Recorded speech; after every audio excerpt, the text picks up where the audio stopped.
皆さんこんにちは、ネストリングスです。今回もペガサスブラストとランダムブースターボリューム7のパーツを使った対戦をやっていきたいと思います。今回チョメモルはランダムブースターボリューム7のパーツを、そしてノミス渡るがペガサスブラストの新パーツを使ってバトルしていきたいと思います。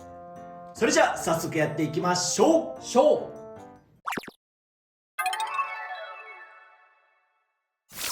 シュートポジションを決めるじゃんけんをします。最初はグー、じゃんけんぽい。そっち。お互いのファーストベイ、せーの、じゃん。ペガサスブラスト W760B。 ケロベルサーク W760E。 ファーストバトル、レディーセット、3、2、1、ゴーシュー。危ない飛ばされてるよ。いい感じに飛ばしてはいるけど、そういう勝負がしたいわけではな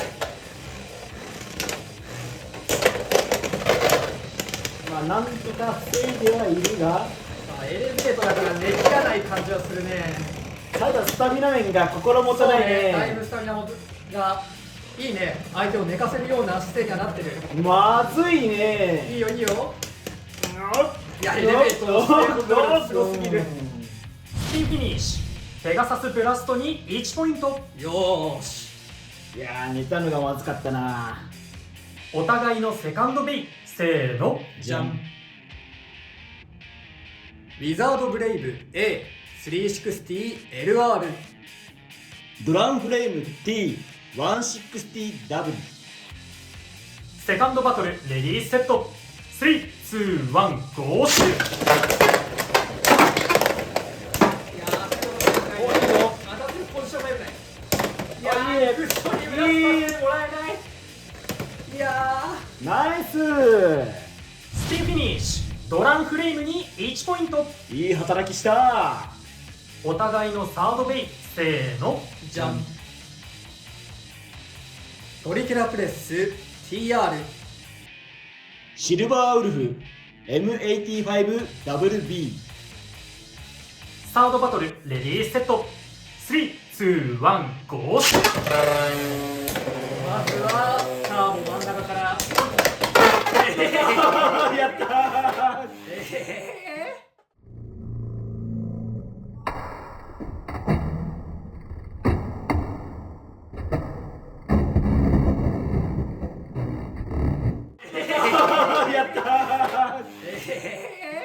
エクストリームフィニッシュ、シルバーウルフに3ポイント。ということで、この 3on3 バトルの勝者はチョメマル。こんなん知らんって勝ち方。なんかエクストリームラインを蹴っちゃったか浮いちゃったかして飛んでったね。コツンって思ったね。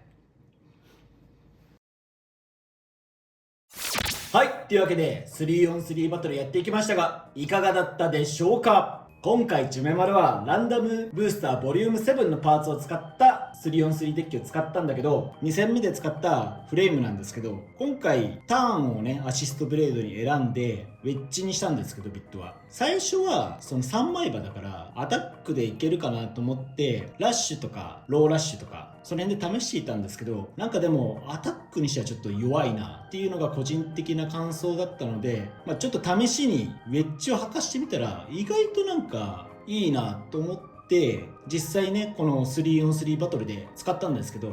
まく勝利をつかめたので悪くないのかなって思いました。で今回収録されてるアシストブレードのウィールとマッシブなんですけど、マッシブは今回ちょっと使ってないんですけど、両方とも個人的にはいいアシストブレードだなって思います。ウィールの方は厚みもあってなんかしっかり相手のアタックとか受け切ったりするカスタマイズにはとてもいい優秀なアシストブレードだと思うし、マッシブはね相手の姿勢を崩したり相手をちょっと飛ばしたりすることもできるので、なんかこの2つはとても個人的には気に入ったアシストブレードだなって思います。もしカスタムラインをね今後どんどんデッキとかに入れていくんだったら、この2種のアシストブレードはすごい候補に入っていく2個かなって思いました。最後にビットのウォールボールなんですけど、ちょっとねボール系にしては難しい感じのビットかなって思いました。このねガードパーツなのかな。このガードパーツがねちょっと悪さをしてるというか、どうしてもね後半とかになってくるとスタジアムとねすってくような感じがするんで、そのせいでね姿勢はもしかすると保持できるんですけど、スタミナがね逆にどんどんなくなっていくのかなって思いました。そして私野水航はペガサスブラストの新パーツを使いました。まずはブレードのペガサスブラストなんですけど、重量がめちゃめちゃ重くてかなり優秀なブレードだなと思いました。他の2人も言っていましたが CX の中だったら一番採用候補に上がるんじゃないかなと思っております。そして今回ねアシストブレード W ウィールを使用しているんですが、この組み合わせだと僕のだと大体 41. 何グラムということで、ブレードの最重量かなりね期待できるパーツだなと思っております。今回760に B を使用したんですけど、このカスタマイズが、あくまでも家で1人でやってる時の話なんですが、ウィザードロッド B に対しても結構スタミナ勝ちをしていくような、アタックで相手のスタミナを奪って最終的にこっちの方が長く回るという展開もあったんですが、相手の姿勢を崩したりしてロッド B にスピンフィニッシュで勝てるような試合が結構あったので、このカスタマイズかなり強いんじゃないかなと思っております。ブラストのねアタック力によってオーバーとかを狙うことも十分できますし、やっぱり重量がめちゃめちゃ重いということで持久戦もかなり期待できるパーツだなと思っております。やっぱりどうしても CX ブレード特有の倒れやすさとかメタル部分があんまり相手にうまく当たんないかもっていうところはあるんですが、それを差し引いても重量の重さで結構ゴリ押しできるところはあるかなと思ってます。個人的には新しいレアベイのワルキューレのロックチップ、メタルロックチップが来たらさらに重量が上がるのと、中央にメタルが配置されて、上の方ではあるんですけどもうちょっとバランスの取りやすさが上がったりすると、ワルキューレの必要性もかなり上がってくるのかななんていうふうに思うところはあります。今回ねちょっと僕は100連ぐらいやったと思うんですけど、エアロペガサスは1個当てることができたんですけど、ワルキューレ当たってないんで、ワルキューレ当てたら試してみたいなと思っております。今回ボールを使用していますが、ヘキサとか他の持久系のビットを使って全然ガチ対戦の採用の目もあるんじゃないかなと思っております。もうちょっとねアシストブレードとかを綺麗に調整して組んだりとかしたら全然強いガチ対戦でも出てくるようなカスタマイズになると思っていますので、興味のある方はぜひこれやってみてください。そしてラチェット一体型ビットのターボなんですけど、今回バトルでね活躍するところは見せられなかったと思うんですけど、正直言うとかなり難しいビットだなと思いました。そもそも最初結構中央で落ち着いてしまう細い軸になって終盤エクストリームダッシュを始めるということで、序盤も動いてほしいなってのが正直な感想ですね。どうしても軸先が細い軸なので真ん中ら辺でうろちょろしてしまうんで、ここがねフラット軸だったら最初はちょっと軽めにエクストリームダッシュをして、スタミナ減ってもうエクストリームダッシュできないよってところでストンって押してエクストリームダッシュしてくれるようなビットだったら、もうちょっといろんな、ウィングとか合わせてっていうのはあったんじゃないかなと思いました。あとこれが結構平面みたいな形になっていて、送り合いの時に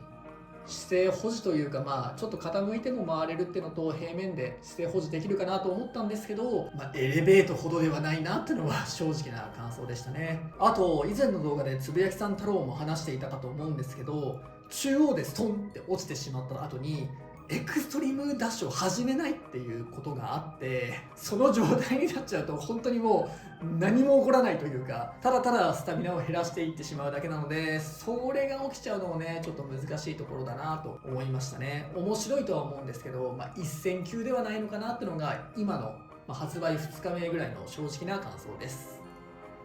で今回チュメマル的に嬉しいところとしては、ランダムブースターボリューム7のブレードの再録はドランバスターとコバルトドラグーンの再録はとても嬉しいなって思いました。どっちも強いブレードなので手に入るのはとても嬉しいです。そういったいいパーツが入ったランダムブースターボリューム7とペガサスブラスト、皆さんもぜひ買って遊んでみてください。この動画が良かったらグッドボタンとチャンネル登録よろしくお願いいたします。それじゃあまた次の動画でお会いいたしましょう。バイバーイ。バイバイ。